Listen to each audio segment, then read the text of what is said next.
Price B to the Lord Jesus. இயேசு கிறிஸ்துவினால் உங்களுக்கு சமாதானமும் சந்தோஷமும் உண்டாவதாக.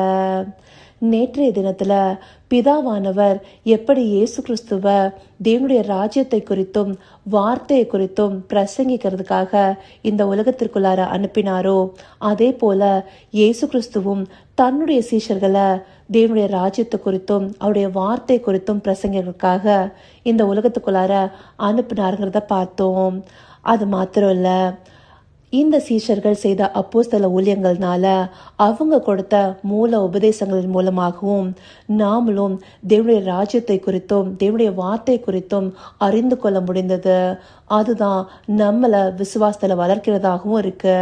அப்படி இந்த அப்போஸ்தல ஊழியங்களை நல்லபடியாக செஞ்சு முடித்த இந்த அப்போஸ்தலர்கள் நமக்கு முன்மாதிரிகளாக இருக்காங்க. அதில் ஒருத்தரை இன்றைக்கு குறிப்பாக எடுத்து பார்க்க போகிறோம். அதற்குரிய வேத பகுதி அப்போஸ்தலர் 20வது அதிகாரம் 24வது வசனம் மைய பகுதியிலிருந்து, அதே போல 2 தீமோத்தேயு 4வது அதிகாரம் 7வது வசனம். Acts chapter 20 verse 24 from the mid part. 2 Timothy chapter 4 verse 7. முதலாவது அப்போஸ்தலர் 20வது அதிகாரம் 24வது வசனம் மைய பகுதியிலிருந்து பார்ப்போம். என் ஓட்டத்தை சந்தோஷத்தோடு முடிக்கவும் தேவனுடைய கிருபையின் சுவிசேஷத்தை பிரசங்கம் பண்ணும்படிக்கு நான் கர்த்தராகிய இயேசுவினிடத்தில் பெற்ற ஊழியத்தை நிறைவேற்றவுமே விரும்புகிறேன். இந்த வசனம் பவுலடியார் சொல்றாரு. பவுல் இந்த வசனத்தின் மூலமா ஒரு விஷயத்தை தெளிவா சொல்றாரு. அவருக்கு ஆண்டவர் ஒரு ஓட்டத்தை நியமிச்சிருக்காரு. அந்த ஓட்டத்தை சந்தோஷத்தோட ஓடி முடிக்கவும், அதே போல தேவனுடைய சுவிசேஷத்தை பிரசங்கிக்கிறதுக்காகவும் ஆண்டவராகிய இயேசு கிறிஸ்துவினிடத்துல அவர் பெற்ற ஊழியத்தை நல்லபடியா அவர் நிறைவேற்ற விரும்புறத இங்க வெளிப்படுத்துறாரு. இவர் தேவனுடைய ராஜ்யத்தையே பிரசங்கிக்க வந்திருக்காருங்கிறத நமக்கு இதற்கு அடுத்தபடியா இருக்கிற வசனமும் காண்பிக்குது. இந்தபடியா அவருக்கு ஒரு ஓட்டம் நியமிக்கப்பட்டிருக்கு, அதை நல்லபடியா ஓடி முடிக்கணும் அப்படின்னு தன்னுடைய ஊழியத்துல அவர் தெளிவோடவும் ஒரு முனைப்போடவும் இருக்காரு. அதாவது ஒரு அர்ப்பணிப்போட, ஆங்கிலத்துல சொல்லணும்னா ஒரு டெடிகேஷனோட டிட்டர்மினேஷனோடவும் இருக்காரு. அதை அவர் எப்பொழுதுமே மனதில் வைத்து பரிசுத்த ஆவியானவரின் துணை கொண்டு எல்லா இடத்துலையும் அவரோட ஊழியத்துல மிகவும் ஜாக்கிரதையாகவும் கவனமாகவும் இருக்காரு. அதை அவர் அப்படி செய்து முடிக்கிறேன்னு சொன்னதோடு அல்லாமல் அதை அப்படியே அவர் செய்து முடித்தவராகவும் இருக்காரு. அதை தான் நம்மளுக்கு 2 தீமோத்தேயு 4வது அதிகாரம் 7வது வசனம் காண்பிக்குது.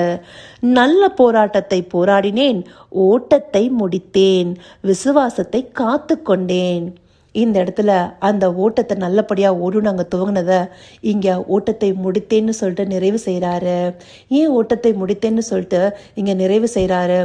இதற்கு முன்பாக இருக்கிற வசனத்தை நம்ம பார்த்தோம்னா 6வது வசனத்துல, ஏனென்றால் நான் இப்பொழுதே பானபலியாக வார்க்கப்பட்டு போகிறேன், நான் தேகத்தை விட்டு பிரியும் காலம் வந்தது. அப்போ அவருடைய வாழ்நாளின் கடைசி நாட்களுக்குள்ளார வந்திருக்காருங்கிறது அவர் புரிந்து இந்த வார்த்தைகளை சொல்றாரு.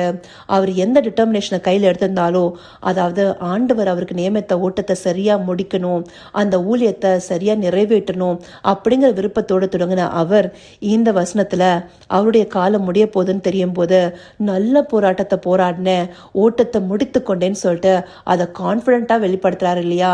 அப்படி ஒரு கான்பிடன்ஸ் அவருக்கு வருதுன்னா அவருடைய ஊழியத்தை அவர் எவ்வளவுக்கு எவ்வளவு முனைப்போடவும் சின்சியாரிட்டியோடவும் பண்ணியிருக்கணும்.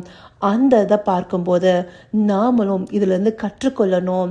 தேவனால நாமளும் தெரிந்து கொள்ளப்பட்டவர்களா இருக்கணும் அப்படிங்கறத நம்ம விரும்புறோம். ஆனா தேவனுக்கான நேரங்களை கொடுக்கிறோமா?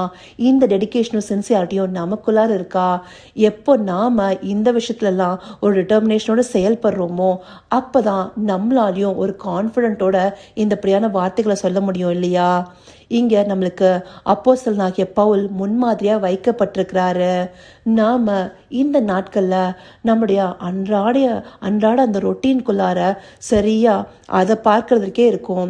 நம்ம வேலையை சரியா முடித்தோமா அப்பதான் நம்மளுக்கு சம்பளம் வரும், இல்ல வீட்டு காரியங்களை செஞ்சு முடிச்சோமா அப்பதான் வீட்டுல எல்லாத்தையும் சரியா பார்த்து கொள்ள முடியும். இதெல்லாம் நினைக்கிற நாம ஆண்டவருக்கான நேரத்தை சரியாக கொடுக்குறோமா அதை நிதானிச்சு பார்க்கணும். நம்ம ஃபஸ்ட்டு அவரோட ஐக்கியப்பட்டு அவருக்கு நேரத்தையே கொடுக்க முடியாத போது நமக்கு நியமிக்கப்பட்ட ஊழியத்தை நம்மளால் எப்படி செய்து முடிக்க முடியும்? நம்மளுக்கு வேலை செஞ்சாதான் சம்பளம்னு தெரியுது. ஆண்டுடைய சமூகத்தில் இருந்தாதான் நம்முடைய ஆத்மாவிற்கு ஒரு பிழைப்பு இருக்குது அப்படிங்கிறத ஏன் நம்ம புரிஞ்சுக்கிறது இல்லை? அதுக்கு நம்ம ஒரு வேலைக்கு லீவ் போடுறதுக்கு யோசிக்கிறதோ ஒரு பெர்மிஷன் எடுக்கிறதுக்கும் நம்ம யோசிக்கிறது போல் ஆணுடைய சமூகத்தில் நாம் நிற்கிறதுக்கு நேரம் கொடுக்கறதற்கு ஏன் யோசிக்கிறோம்? ஏன் அதை நம்ம புறக்கணிக்கிறோம், தள்ளி போடுறோம்? அதை நம்ம செய்யாமல் ஆண்டவரத்தில் டெடிகேஷனோடும் சின்சியாரிட்டியோடவும் அவருடைய சமூகத்தில் அவருக்கான நேரங்களை கொடுத்து அந்த சின்சியாரிட்டி நாம் வெளிப்படுத்தும் போது நமக்காக பரலோகம் திறக்கப்பட்டு நமக்கு நியமிக்கப்பட்ட ஊழியத்தில் நம்மளை திடப்படுத்துகிற விதத்தில் நம்மளை ஓடி முடிக்க அது நம்மளுக்கு ஹெல்ப் பண்ணும். அதை நம்ம ஒரு நாளும் மறந்து விடக்கூடாது. அப்படி நாம் அதற்குரிய நேரத்தையும் நம்மளுடைய முயற்சிகளையும் சரியாக கொடுத்தோமே ஆனால் நாமளும் பவுலை போல இந்த வார்த்தைகளை ரொம்ப கான்ஃபிடென்ட்டாக வெளிப்படுத்த முடியும்.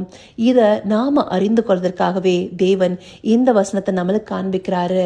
இதை உணர்வுள்ள இருதயத்தோடு பார்த்து நாம் இனிமேல ஆண்டவருக்கு கொடுக்க வேண்டிய அந்த நேரத்தை முதலாவதாக சரியாக கொடுப்போம். அதில் எந்த ஒரு காம்ப்ரமைஸும் நம்ம பண்ணக்கூடாது. அதை எப்போ நாம் தொடர்ந்து கொடுக்க ஆரம்பிக்கிறோமோ அப்போ நமக்கு நியமிக்கப்பட்டதை தேவன் நமக்கு காண்பித்தருள்வார். அந்த ஓட்டத்தை நாம் துவங்க முடியும். துவங்கினதை நாம் சரியாக முடிக்கிறதுக்கு அவருடைய பரிசுத்த ஆவியானவர் தாமே நமக்கு துணையும் செய்வார். இதையே தேவன் நமக்கு வெளிப்படுத்துகிறாரு.